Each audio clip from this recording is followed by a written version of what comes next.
وہ کورس کے اندر کیا کچھ پڑھایا جاتا ہے, جو کچھ اس نے ورڈنگ لکھی ہوئی ہے وہی کوئی یہ گستاخ رسول, گستاخ صحابہ, قادیانی.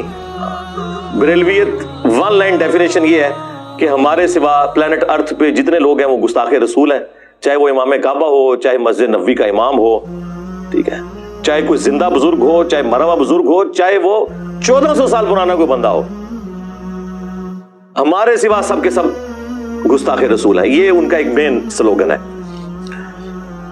اور باقی مکاتب فکر میں بھی اپنی اپنی کمزوریاں ہیں, لیکن چونکہ اب اسپیسیفکلی یہ تینوں کے تینوں اٹیمپٹس جو ہیں وہ بریلوی مکتب کی طرف سے ہوئے ہیں, تو اس لیے ان کو انڈر ڈسکشن تو لایا جائے گا کہ ان کی تعلیمات میں کہیں اس طرح کا معاملہ اس لیول کا خراب ہوا ہے کہ اسے انہیں ریوزٹ کرنے کی, ریویو کرنے کی ضرورت ہے کہ وہ کیا تعلیمات سکھا رہے ہیں. جاوید احمد غامدی صاحب نے کون سا ایسا کام کیا ہے کہ وہ باہر کے ملک میں بیٹھے ہوئے ہیں؟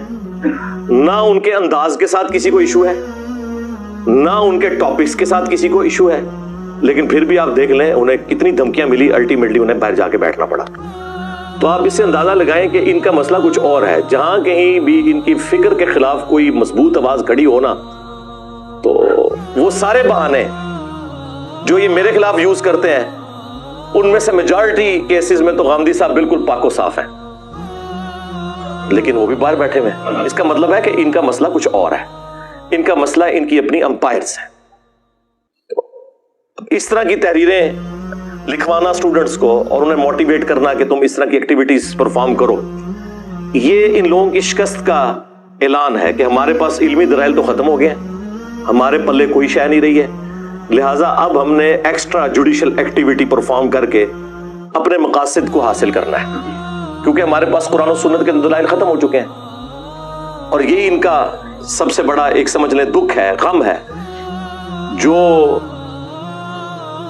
قیامت کی صبح تک ان کے ساتھ رہے گا, ان کی قبر تک ان کا پیچھا کرے گا کہ ہمارے سارے بزرگ کیسے غلط نکل آئے اس سلیبس کی روشنی میں جو سلیبس ہم خود پڑھایا کرتے تھے. لیکن صرف مسئلہ یہ تھا کہ وہ سلیکٹو پڑھایا کرتے تھے, کانٹ چھانٹ کے پڑھایا کرتے تھے, مرضی کی آیات, مرضی کی احادیث اور ان کا مفہوم بھی اپنی مرضی کا بیان کر کے پیش کرتے تھے. اگر ہم نے اپنی طرف سے کوئی کتاب لکھی ہوتی, کوئی سلیبس لکھا ہوتا, پھر تو پریشانی کوئی نہیں تھی ان کے لیے. پریشانی ان کے لیے یہ ہے کہ کتابیں ہماری, قرآن ہو, بخاری ہو, مسلم ہو, ترجمے ہمارے, علماء ہمارے جنہوں نے اس کے اوپر ایفرٹ پٹ کی ہے, اور باتیں ساری انجینئر صاحب کی نکل رہی ہیں اور ہماری ساری باتیں غلط نکل رہی ہیں. یعنی اگر آپ مجھ سے پوچھیں نا, تو سوائے اس بات کے کہ اللہ ایک ہے, نبی صلی اللہ علیہ وآلہ وسلم آخری پیغمبر ہے, اور قرآن محفوظ ہے, ان تین باتوں کے علاوہ اللہ کے فضل سے تقریباً ساری باتیں ہی سارے فرقوں کی غلط ہیں کسی نہ کسی درجے میں.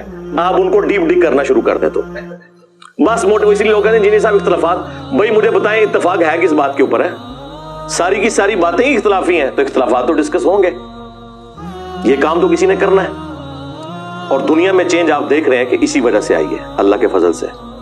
جو صدیوں سے کوششیں ہو رہی تھی اتحاد امت کی, وہ نہیں ہو سکی. اس پلیٹ فارم کی برکت سے ایسا اتحاد امت ہوا ہے کہ سارے فرقے, ان کی پبلک اپنے فرقوں اور بزرگوں کو چھوڑ کر نبی الاسلام کے ساتھ اٹیچ ہو گئے, اور جو مخالفین تھے وہ آپس میں اکٹھے ہو گئے, دونوں طرف اتحاد امت ہو گیا. ایسا اتحاد امت کبھی تاریخ نے دیکھا تھا؟ کبھی بھی نہیں. تو یہ اللہ تعالیٰ کی بڑی خاص کرم نوازی ہے اس حوالے سے, اس میں ہم اللہ ہی کا شکر ادا کرتے ہیں. سبحان اللہ والحمد للہ ولا الہ الا اللہ واللہ اکبر ولا حول ولا قوة الا باللہ العلی العظیم. اللہم صلی علی محمد وعلی آل محمد. آمین. تمام فرقے آپس کے اختلافات کو چھوڑ کر میرے خلاف کلپ بنا رہے ہیں. چلیں ہم اس کلپ کو درست بھی سمجھ لیتے ہیں. اگر آپ کوئی علمی رد کرتے ہیں, چھوٹی چھوٹی کلپنیاں کاٹتے ہیں اور ان کا مفہوم وہ بیان کرتے ہیں جو وہ بیان کر کے اپنی عوام کو اکسا سکتے ہیں, تو آپ کیا سمجھتے ہیں اس سے میں ڈر جاؤں گا؟ نا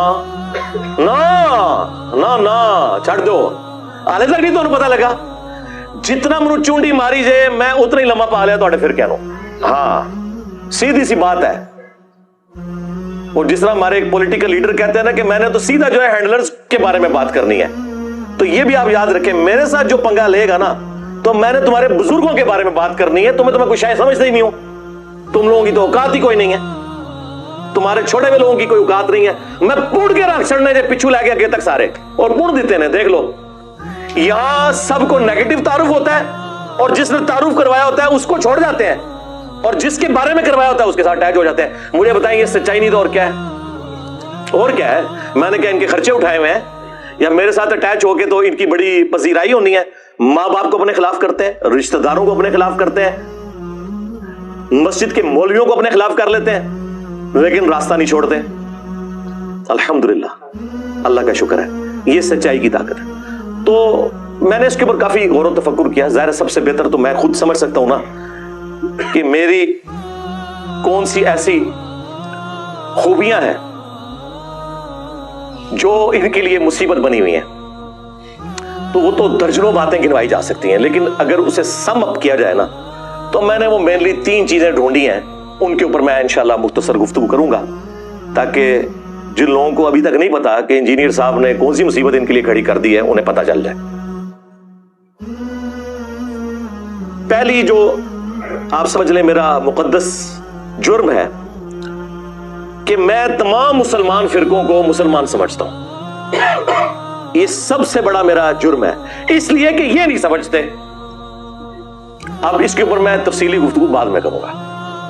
دوسرا جرم ہے کہ میں فرقہ بنانے، مدرسہ بنانے، جماعت بنانے، چندہ بک لانچ کرنے کے خلاف ہوں. اب یہ ساری کی ساری باتیں انہیں سوٹ نہیں کرتی کیونکہ ان سب کی دمیں کٹی ہوئی ہیں. یہ سب یہی کچھ کرتے ہیں اور جس بلی کی دم کٹی ہو اس کی خواہش ہوتی ہے کہ باقی ساری بلیوں کی دم بھی کٹ جائے تاکہ وہ نمایاں نہ ہو کہ یہ دم کٹی بلی جا رہی ہے. اے بندہ جڑا جا رہا ہے جناب V8 اے نے جناب وہ فلانے کو اتنا چندہ لیا سی جتے کھا گیا جائے، مدرسہ اتھے ہی کھلوتے آ جائے اور اس نے اپنے اوپر لگا لیا، مدرسہ وہیں کھڑا ہے اور اس نے سارا پیسہ اپنے اوپر لگا لیا ہے. اور تیسرا مقدس جرم جو ہے، جو سب سے بڑا ہے، جو ہماری دعوت کی بنیاد ہے، وہ ہے خاموشی کا بائیکاٹ. بالکل. آپ پوچھیں گے کہ یہ جو بات تم نے ممبر سے بیان کی ہے یہ کہاں لکھی ہوئی ہے؟ دین اس شخصیت پہ نازل ہوا ہے جس کی قبر مدینے میں ہے صلی اللہ علیہ وآلہ وسلم. ہمیں تم نے یہ بتانا ہے کہ انہوں نے کیا فرمایا. یہ ہے اصل جو تیسرا سب سے بڑا جرم.